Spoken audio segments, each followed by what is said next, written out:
Okay guys, so we're on the way to a marketing event, myself and Jay, and as we mentioned on Jay's last YouTube video, episode 4, we said that we'd start doing a carpool Q A. So that's what we're going to be doing today whilst we're on the way there. Okay, asking the questions that you guys have asked. Hi Jay. Is it carpool Q A time? It's carpool Q A time! Okay, so your first lot of questions are going to be from Manny. Manny's first question is, what is freedom to you? Ooh. What is freedom to me? Freedom to me is time. So being able to have time to spend with a vet, spend with the dog Loki, to spend with family, friends. That's freedom to me. Obviously, to get that freedom, you obviously have to have money involved. Obviously, everybody has their day-to-day bills, whether it be mortgage, rent, council tax, utilities, fuel in your car payments, whichever. So 100% freedom is time, but time equals money. So yeah, that's freedom to me. Okay, and number 2 is, what would you say you rely on, discipline or motivation, and why? I don't think I can rely on one, if I'm honest. So, in my opinion, you need motivation to have discipline. Now, obviously, you have to have discipline to just get done your daily jobs. You know, if you make a note the night before of what needs doing the day after. But that's just something that you're just starting to do, isn't it? Yeah, so I've only just started to note things down, like write in the diary, right, I'm doing this at this time, that at this time, that at this time, that at this time. So it just takes, so for me, one, it takes motivation to get up of a morning, but it also takes discipline to do what you've said that you're going to do. So for me, it's both. And why would be, I just, like, for me personally, I just think I need both. So I need discipline to set my tasks, and I need motivation to do my tasks, as almost as bad as that sounds, but that's just the way that in my head functions. Okay, question number 3 is, if money was no object, what would your day look like? Ooh. I think if money was no object, I think my day would still consist around property. Looking for properties. So looking for properties that I can do for myself. Whereas obviously at the moment it's all about building that cash pot. So you are able to do that. So I'm able to do my own projects. I think if money was no object, I think it would be one, more of a luxurious lifestyle. They're more chilled. Yeah, so it'd be more chilled, but on the flip side, it would also be probably more stressful. Because then I'd be looking to take on X amount of properties to be able to refurb and start creating that almost legacy, to create like a couple of generations of freedom. Good job. And then number 4, he said, what are your top 3 values? I don't like liars. Trustworthy, I suppose that might tie into one, but having or working with people that I can trust is a huge factor. But you get on with as well. And yeah, also that I get on with. You don't like those nasty atmospheres. Yeah, I hate approaching or speaking to someone and you've just got that awkward, horrible, weird feeling atmosphere. It's just something that I don't like, the aura around it. So I kind of always look to eject myself from those situations. And my third value, yeah, consistency is probably a good one.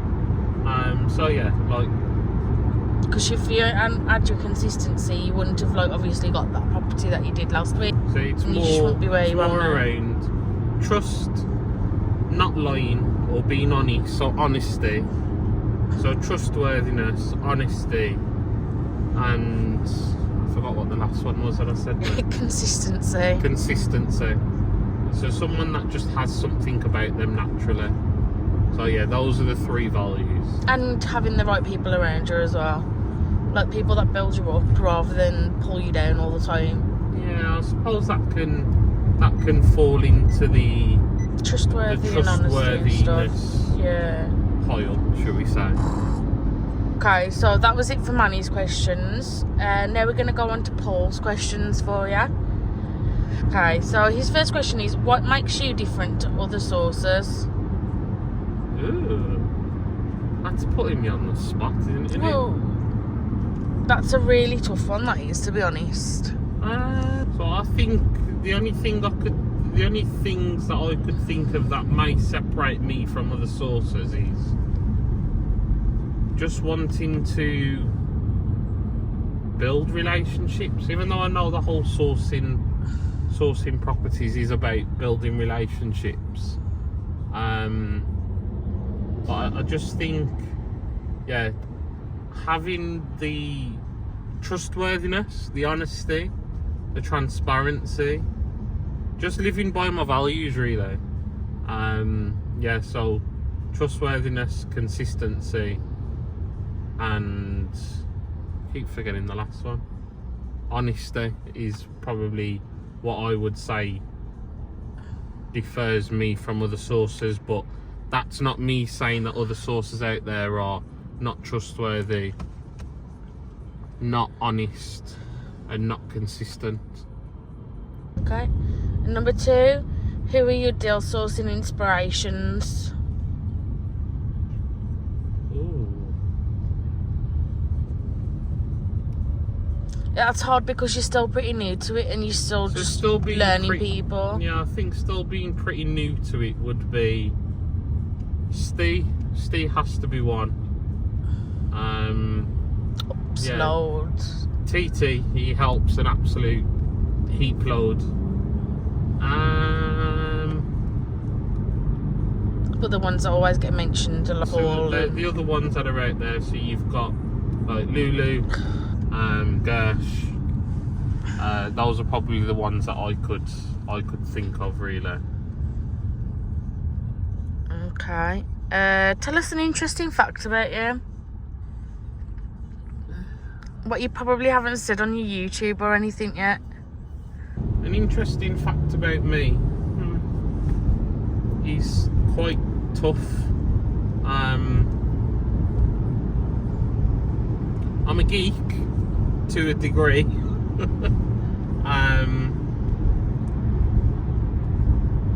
You're an only child.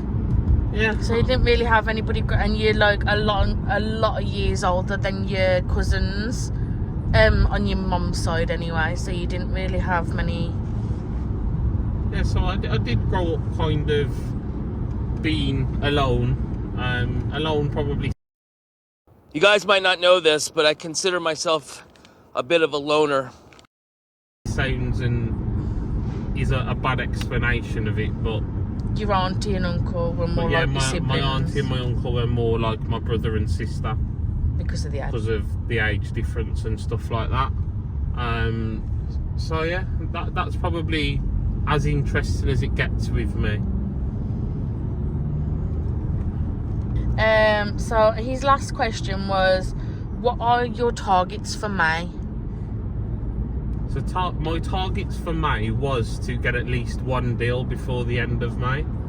I've already got in that one deal. Yeah, buddy. So now my target is to get 2 deals. So another 2 deals or no, so just another one more? So I need to get another one before the end of the month. Okay. That's my target. And then, okay, so that was it for Paul's questions. So we'll go on to Martin's next, because obviously that's where we're on the way to anyway. So Martin's first one is, what do you hope to achieve from Property Martin's event, and what's your end goal? So Property Martin's event, what do I hope to achieve? I mean, the ultimate hope would be a JV partner of some sort. Obviously I want to get stuck into doing a development or a refurb of some sort, think like that. But the generic goal is all about networking, meeting new people, making relationships with other people that I may never have met in my life. Because as you know, you always say, network is your net worth. Yes. So well, that's what everyone says. Well, yeah, but you know what I mean. Okay, so that's that one. His second question is, how many people do you normally talk to at networking events?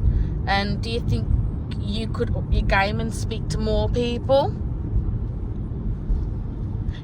So my approach, obviously with confidence being in mind, my confidence weren't the greatest, but now it's getting better. I've probably only ever walked up to 3 or 4 people in any networking event that I've ever been to. That includes education days where you obviously meet new people, and yeah, so I've not been a big walk up to new people talk, but I will put below or above how many people I spoke to tonight, and that'll be only me walking up to them. Okay, so that's a goal in itself for you to do that. Yeah. Okay, his third one is, do you think there's a good chance of walking away with a JV partnership tonight? Well, you never know who you're talking to at networking meetings or networking events. So you know that the person that you speak to could be the person that says to you that they want to invest in you and create a brand business with you and fully support it the whole way through. So yeah, there's always that possibility that it could happen, but you never go into the meet and greets or the greeting of that you're only ever looking for someone like that. His next question is, so you spoke at Steve Hamilton's event last week, and now you're going to be speaking at Property Martin's event tonight. What's your next steps in your journey following those? So the next, I mean, obviously speaking at Steve Hamilton's event was a very off the market thing. Not off the market. A very last minute. I regard that as a bona fide brain fart. Like on the yeah, like I know what word. Yeah, that's the one. I'm thinking of a word. On the spot, yeah. Which happened, and I was in absolute shock, awe, scared, everything. But I was like, I need to do this for me. So obviously I done it. Yes, money was a good part of that pushed me to doing it, and Steve was the huge part by asking me to do it. So I will be forever grateful of that opportunity. Speaking at Martin's event again is another step for me in terms of doing it again. So yeah, you do it once, it's nervous. You do it twice, it then becomes a little more natural. In terms of the next step, I mean, at some point within the next 12 months, I'd like to hold a networking event, but that's a good one. Nothing to be. It's all about education. It'd just be something like what Martin's doing, a networking event. I think he's got about 80, 90 people going tonight. And yeah, it's a great opportunity.